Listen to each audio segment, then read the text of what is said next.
So you did that for how long? I mean, you stayed alive just panning for gold? Oh, no, I'd get other jobs. I was living down on Broadway across from the Montana Power there, up over the Harrington Surgical,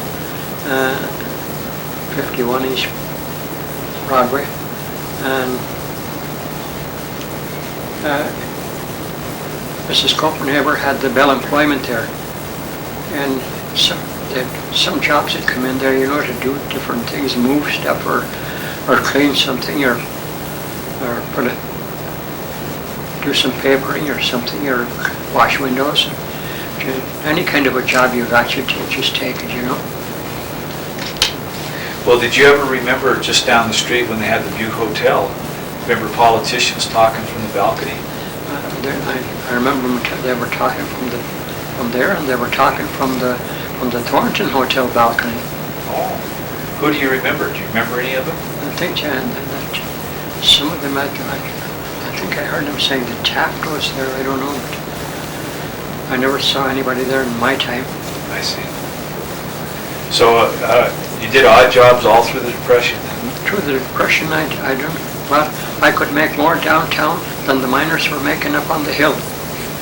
I see. And they were contracting. Yeah. Why was that? Because you just... I just took them jobs, you know, swamping. Yeah. So you just swamp out some of the bars? Oh, I swamped a lot of them, yeah. What were some of the bars that you worked in? Let's see, I worked for Eddie Pizzola. What was his bar? He was across from the Finland and the Tate Hotel there for a while. Then he moved.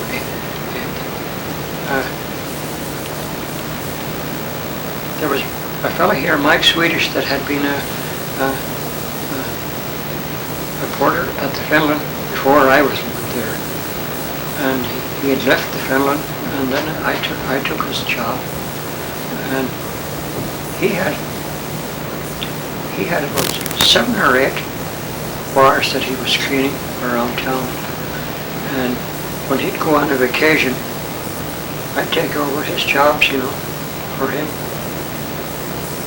And would you be in there like real early in the morning after the bar was closed? You'd be in there maybe after about 5 o'clock in the morning or 4:30 in the morning.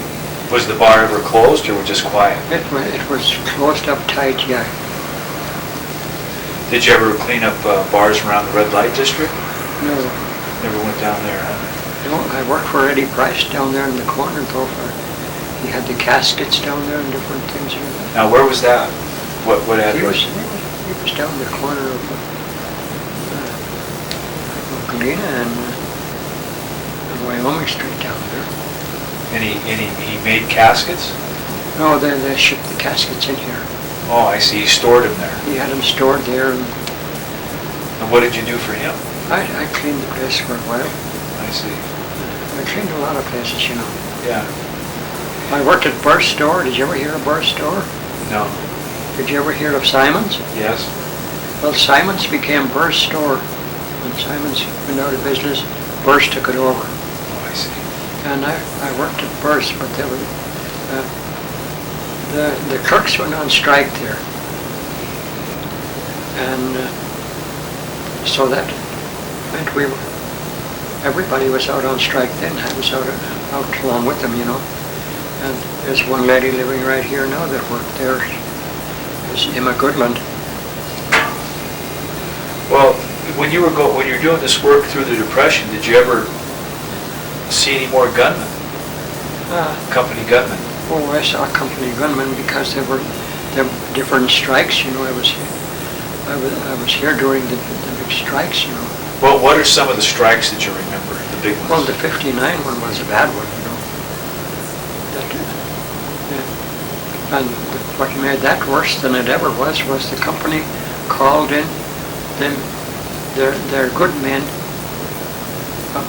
that were up in the original yard and the shops up there, and of course when they wouldn't cross the picket line, so they fired them. So that men that had real good jobs here, the company fired them. Then they hired men from the School of Mines that didn't know nothing. They didn't know up from down as far as mining was concerned. Yeah. And then, did you remember the strike right after the war? Yeah. It was in the 40s, late 40s, wasn't there a strike? I was here when all those strikes were on. Well, in the 40s I was down the shipyards. Oh, I see. I went down to Martinez, California. I was going to go to work in the oil refineries there, the big refineries there. And Jimmy Huddleston from Butte was right there. And he says, why don't you go to work in the shipyards? I said, where are the shipyards? He said, oh, I'm working over there in the yard too. He said, I'll take you down to the Teamsters tomorrow and they'll put you to work. So he took me down to the Teamsters Union. And so I went out as a Teamsters helper over in the shipyard number 3. They were building battleships there. And they were big ones that were just 18,500 tons.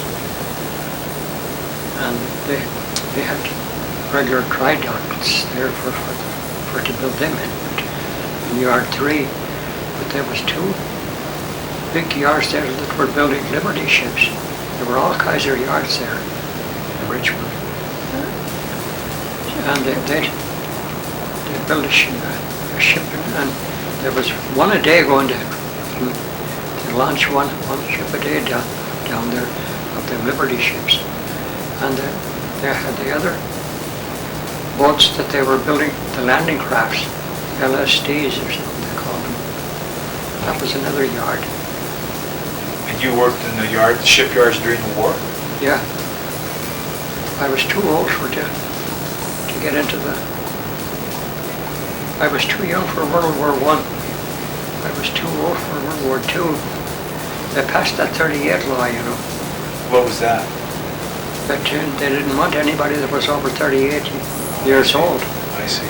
So then they released my cousin Mike. They already had taken him and they trained him, and he was just about to get shipped overseas. He was had him down in Virginia, and the word came to release the ones that were over 38 and let them go and work on essential work for them, you know. So Mike said to the boss, he said, after training us now you're letting us go? And he said, get out, boy, while the getting out is good. He said that Mike was born in 1899, I was born in 1903, so Mike was up there. And he says they'll only use you for the dirty work. He says just building bridges and different things when you get back to France, you know. Yeah. So Mike contacted me out in Richmond, and I could get him a job there. But in the meantime, he got anxious and he went up to New York City where he was working before that. And he was working for a contractor there by the name of Murphy. And so he went out to the office there, and the bookkeeper was there, Eddie Bushel.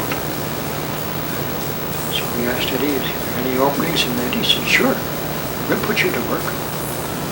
So they were doing essential work for the war at that time too, although it was a carpenter business, you know, but they changed over. Well, before you left, when did you leave Butte for the shipyards? What year? Let's see.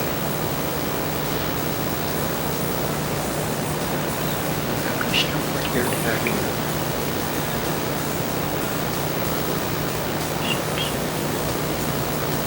I was at the Finland in 1936. Must be around 1940 or something. I was 3 years down there anyway.